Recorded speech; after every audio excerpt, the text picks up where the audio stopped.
తెలుగు వారి number 1 choice Telugu matrimony.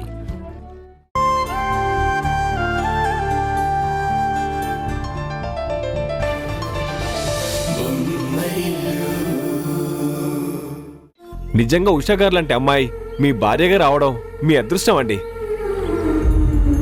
మంచి కవయిత్రి కాబట్టే? అది మాత్రమే కారణం కాదు సార్, అంత స్వచ్ఛమైన మనసును చూసి చెప్తున్నాను. ఏ కల్మషం లేకుండా మాట్లాడతారు. ఓ గొప్పింటి కోడలైనా సామాన్యంగానే ఉంటారు.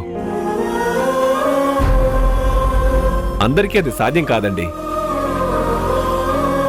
నీ భార్య పరాయి మగాడితో బండి మీదకి అతనితో చనువుగా తిరుగుతుంది.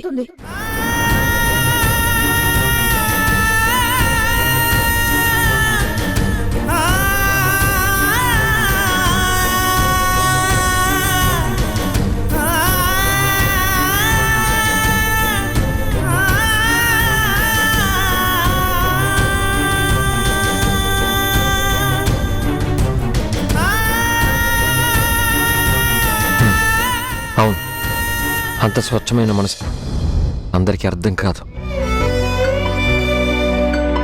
ఆమె కవిత్వాన్ని అర్థం చేసుకున్న వాళ్ళకి, ఆమె వ్యక్తిత్వాన్ని అర్థం చేసుకున్న వాళ్ళకి మాత్రమే ఉషా అంటే ఏంటో తెలుస్తుంది. మీరు మాత్రం తక్కువ ఏంటి? ఆ రోజు రవి పెళ్లి చూపులకు రావడం కుదరకపోయినా లంచ్ మొత్తం మీరే అరేంజ్ చేశారు కదా. పైగా అంత కోటీశ్వరులై ఉండి కూడా మీరింత సింపుల్గా నాలాంటి సామాన్యులతో ఇంత అభిమానంగా మాట్లాడుతున్నారు. మీ బంధువు అని చెప్పారు, చాలా సంతోషంగా ఉందండి మిమ్మల్ని ఇలా కలుసుకోవడం. నాకు కూడా మిమ్మల్ని కలుసుకోవడం చాలా సంతోషంగా ఉంది. కిరణ్ గారు, ఉషా గారిని భావసౌరభాల గ్రూప్లో మళ్ళీ కవితలు రాయమని నా రిక్వెస్ట్గా చెప్పండి. బిజీగా ఉన్నారు అనుకుంటాను. అవును, కొంచెం బిజీగా ఉంది, కానీ మీరు చెప్పిన మాట ఉషకు చెప్తాను. థ్యాంక్ యూ కిరణ్ గారు, థ్యాంక్ యూ సో మచ్. వస్తాను.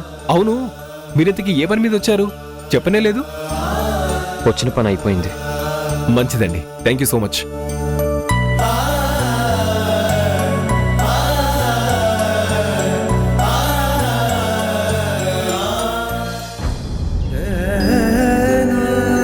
ఈయన నన్ను ఇంకా కోటీశ్వరుడని అనుకుంటున్నాడు. ఉద్యోగం కోసం వచ్చానని తెలిస్తే ఉషా పరువు, రవి పరువు రెండు పోతాయి. అడగకపోవడమే మంచిదైంది.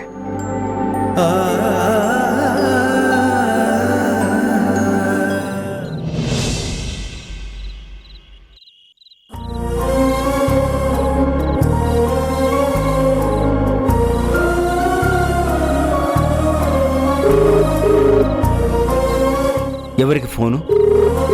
ఉషాకండి.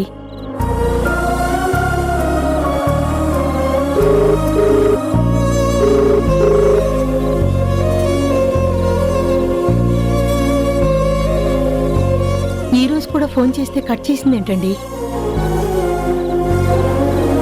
అసలు ఏం జరుగుతుందండి? నాకేం అర్థం కావడం లేదు. అసలు ఫోన్ ఎందుకు కట్ చేస్తుంది?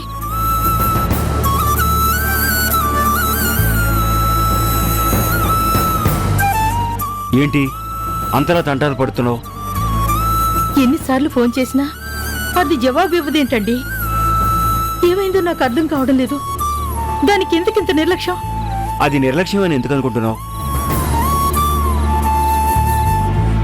అమ్మతో ఎప్పుడు మాట్లాడాలనేది తెలిసినా ఇప్పుడున్న పరిస్థితుల్లో మాట్లాడకూడదు అని నిర్ణయించుకుందేమో. మాట్లాడకపోతే బాధగా ఉంటుందండి. మాట్లాడితే అమ్మా నాన్నలు బాధపడతారనే ఆలోచన తనకుందేమో. చూడు, ఎక్కడున్నా ఎలాంటి సమస్యలైనా అధిగమించగలిగే శక్తి ఉన్న ఆడపిల్ల ఉషా. మనకి బిడ్డే కానీ ఆలోచనలో మనకంటే బాగా ఎదిగిపోయిన అమ్మాయి. అంతా మమ్మ పోలికే. అర్థం చేసుకునే మనసుంటే మౌనం కూడా బోల్డన్ని మాటలు చెప్తుంది అనేది మా అమ్మ.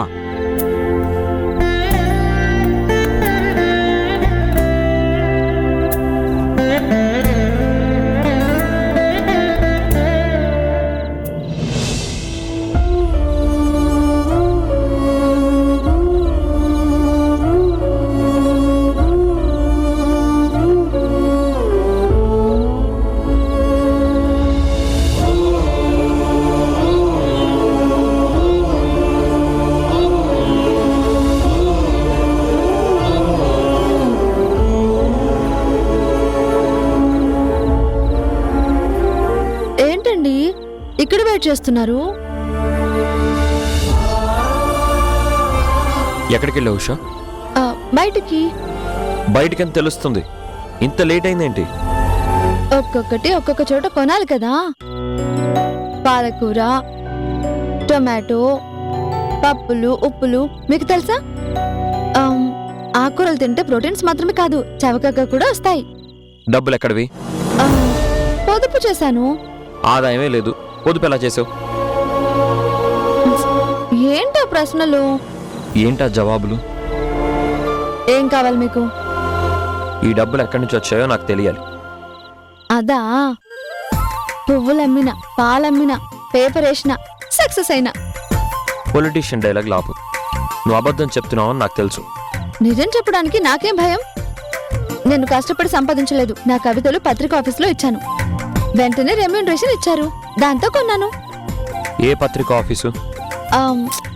అదే అనంత్ గారని జర్నలిస్ట్ ఉన్నారు కదా, మా అన్న కాబోయే భార్యకు అన్నయ్య, ఆయన్ని కలిసి కవితలు ఇచ్చాను. ఎప్పుడు? సరిగ్గా 2 గంటలకి.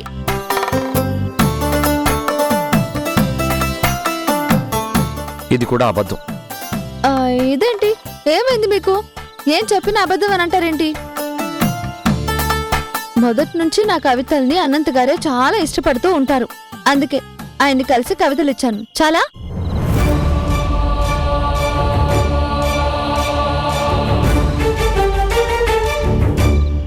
ఉష ఎందుకు అబద్ధం చెప్తోంది? అనంతకు అసలు టచ్లోనే లేదు, ఏదో దాస్తుంది. ఎందుకు?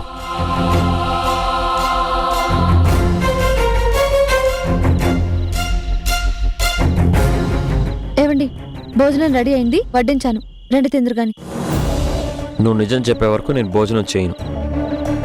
నేనేం తప్పు చేయలేదు, అది నమ్మితే చాలు. తప్పు చేసావని నేను అనలేదు. లేకపోతే ఎందుకు ఇలా గుచ్చి అడుగుతున్నారు? నువ్వెందుకు నిజాన్ని నా దగ్గర దాచిపెడుతున్నావు? నేను చెప్పేది మీరు నమ్మకపోతే నేనేం చేయాలి? నువ్వు చెప్పేది నమ్మకపోవడానికి నా కారణాలు నాకున్నాయి. ఏంటా కారణాలు? నీకు అనవసరం. అప్పుడు నన్ను బలవంత పెట్టకండి. అంతేనా? అంతే. సరే అయితే నాతో మాట్లాడుకో. మంచిది, నాతో మాట్లాడకుండా ఎంతసేపు ఉంటారో నేను చూస్తాను. నేనెంత మొండివాడినో నీకు తెలీదు. అది చూస్తాను.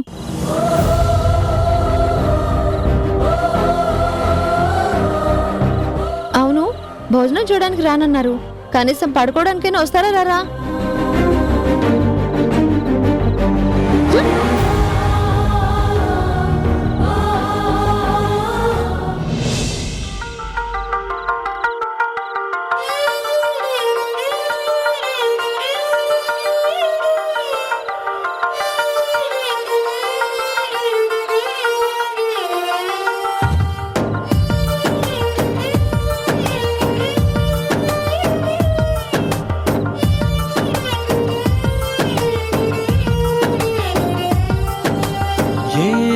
చెప్పను నిన్నెలా ఆపను, ఓ ప్రాణమా నిన్నెలా వదలను, ఏ ప్రశ్నను ఎవరినే అడగను, ఓ మౌనమా నిన్నెలా దాటను, ఈ ప్రేమకి ఏమిటి వేడుక, ఏ జన్మకి జంటగా ఉండగా.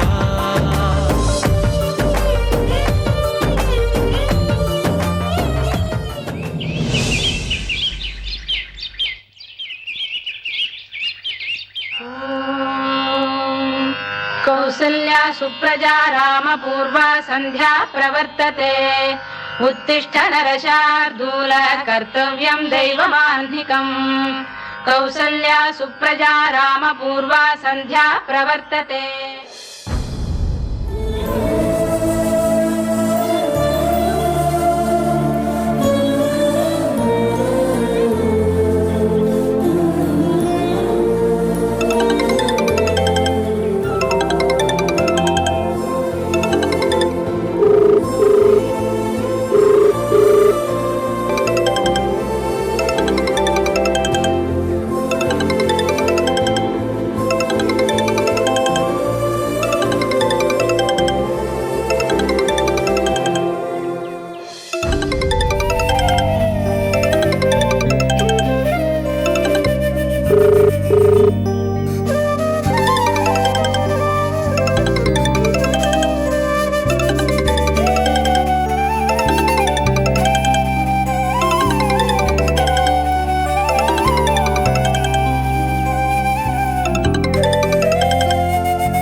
మాట్లాడు.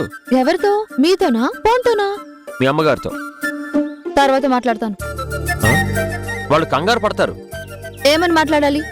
మా ఆయన నాతో మాట్లాడడం మానేశారని చెప్పాలా? ఇంటికి కావాల్సిన సరుకులు తీసుకొస్తే గొడవ పడ్డారని చెప్పాలా? ఇద్దరం రాత్రి ఖాళీ కడుపుతో పడుకున్నామని చెప్పాలా? అరే ఏదో ఒకటి మాట్లాడు, లేదంటే ఎక్కడున్నావో తెలియక వాళ్ళు కంగారు పడతారు.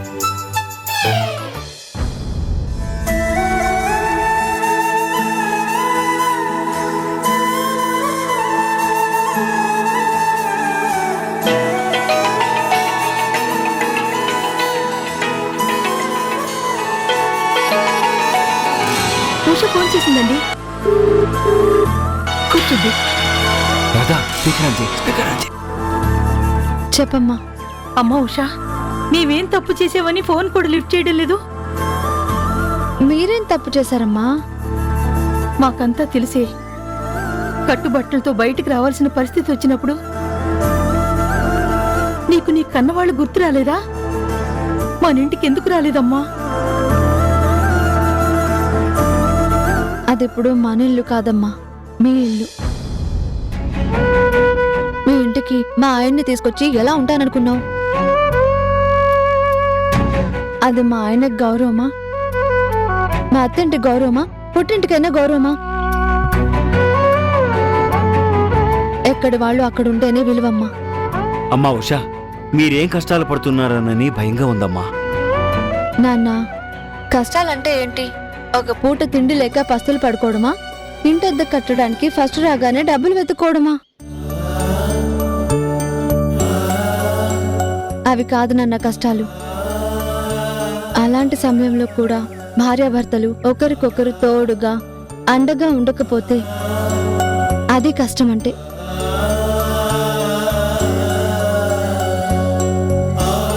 ఈ చిన్న ఇంట్లో కూడా నేను మీ అల్లుడు చాలా సంతోషంగా ఉన్నాం. మా గురించి మీరు బెంగ పెట్టుకోవాల్సిన అవసరమే లేదు. మాకుండే దిగులు మాకుంటుంది కదమ్మా.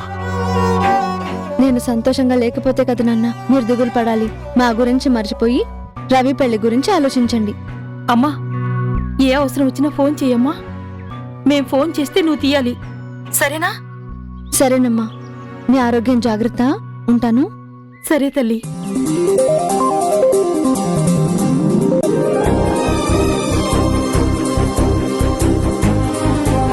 విన్నావుగా, ఉషా ఎక్కడున్నా ధైర్యంగా ఉంటుంది, మనకు ధైర్యం చెప్తుంది.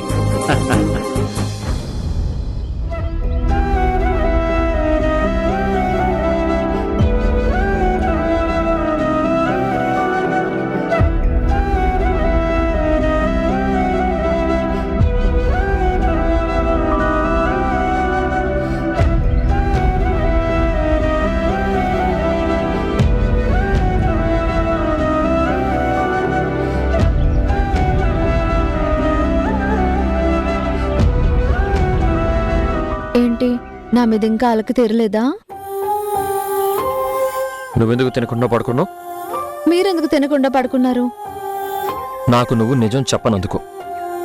మీకు ఇప్పుడు నిజం కావాలి అంతేనా?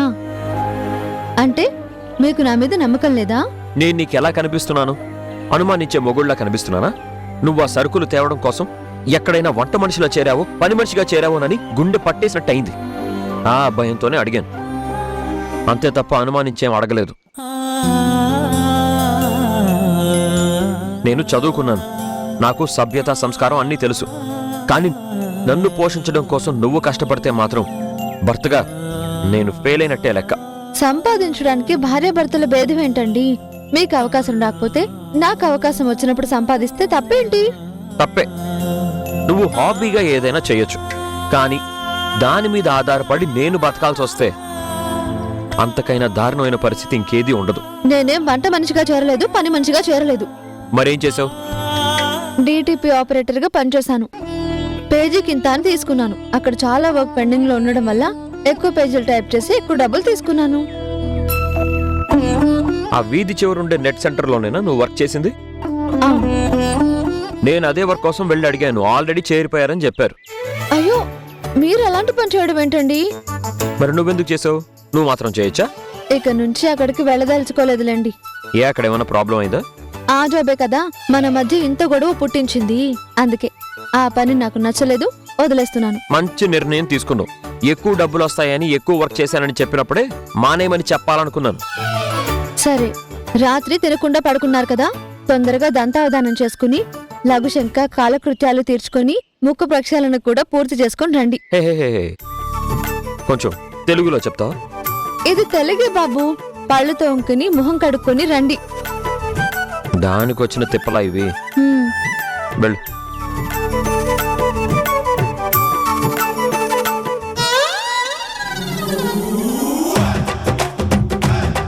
ఏమండి, ఆ, తినడానికి ఏం చేయమంటారు? రాత్రి అన్నం మిగిలింది కదా, తాలింపేసి పెట్టు. మా నాన్నకి పెట్టొద్దని మా అమ్మకి చెప్పి మీకెలా పెడతాను? నాకు అలవాటు కాబట్టి నేను చేసుకుంటాను. మీకు ఇవాళ ఉప్మా చేసి పెడతాను. మన దానికంటే ఆ తాలింపు అన్నమే బెటర్ ఏమో. షూ.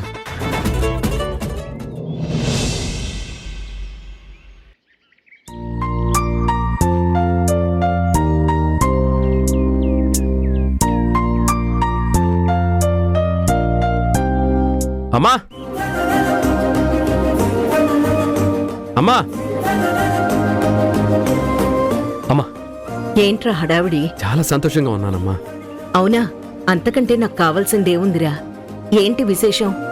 విశేషమేనమ్మా. నా కంగ్రాట్స్ చెప్పు ముందు. ఎందుకురా? నేను తండ్రిని కాబోతున్నాను. ఈ ఇంటికి వారసుడు రాబోతున్నాడు. ఏంటి, నిజమేనా? అవునమ్మా.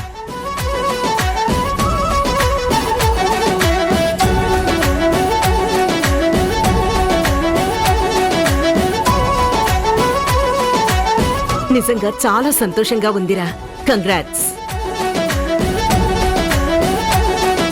ఏంటత్తయ్యా, కంగ్రాట్స్ మీ అబ్బాయికి మాత్రమేనా? నాకు చెప్పరా? నీకు కంగ్రాట్స్ కన్నా ఇంకా ఎక్కువ ఏదైనా ఉంటే అది చెప్పాలనుంది మేఘన. ఇన్నాళ్ళు నాలో లేని ఉత్సాహం మళ్ళీ వచ్చినట్టయింది.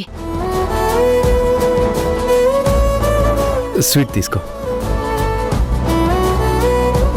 కంగ్రాట్స్.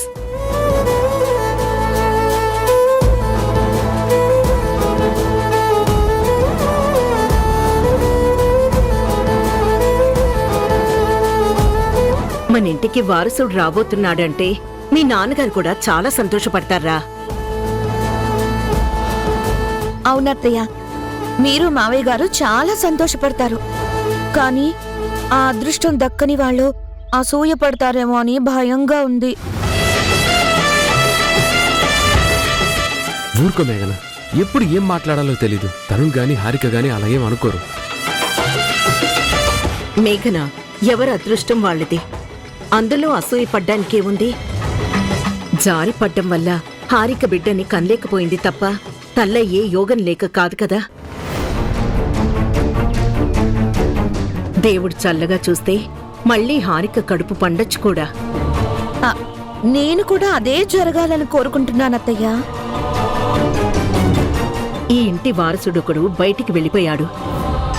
ఆ లోటు తీర్చడానికి మనవడు రాబోతున్నాడు.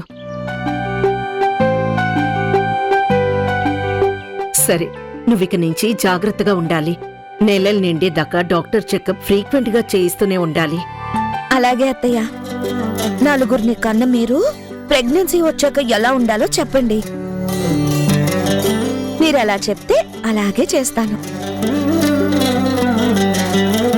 ఏంటక్క, నేను విన్నది నిజమేనా? అవును. ఏంటి, నమ్మలేకపోతున్నావా? నమ్మలేకపోవడం ఏంటక్క? ప్రెగ్నెన్సీ విషయంలో ఎవరైనా రాకపోయినా వచ్చినట్టు అబద్ధం చెప్తారా?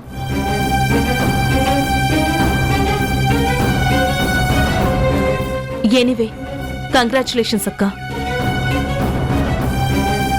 కంగ్రాట్స్ అన్నయ్య. థ్యాంక్స్ రా. అమ్మ హారిక స్వీట్స్ తీసుకోరా. కంగ్రాట్స్ సుద్నా. ఓ చెప్పమనుకున్నానే. Anyways thank you.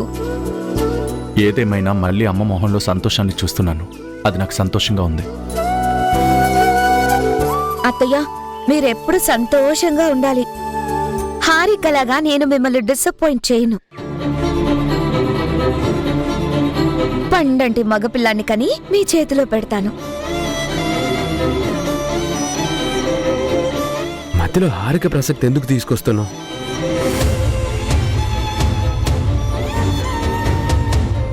మేఘన, నీ సంతోషాన్ని నువ్వు 10 మందితో పంచుకోకపోయినా పర్వాలేదు. ఇంకొకరి బాధని వాళ్ళకి మళ్ళీ గుర్తు చేయకుండా ఉంటే చాలు.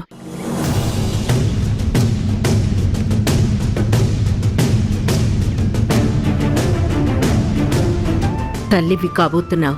ఇంకా చిన్నపిల్లల మనస్తత్వం వదిలిపెట్టలేవా?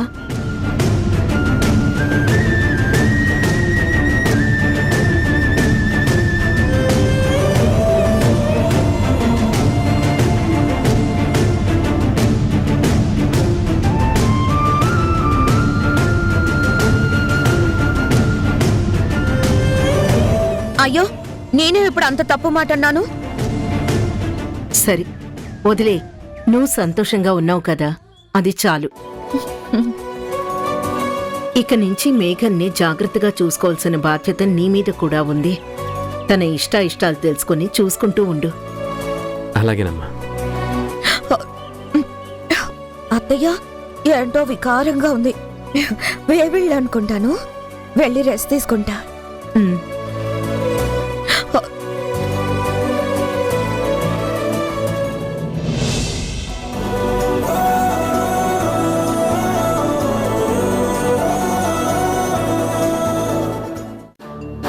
ఉషా ఉషా ఉషా ఏమండి? అయ్యో ఏమైందండి? ఏమండి? అయ్యో పలకరించెనా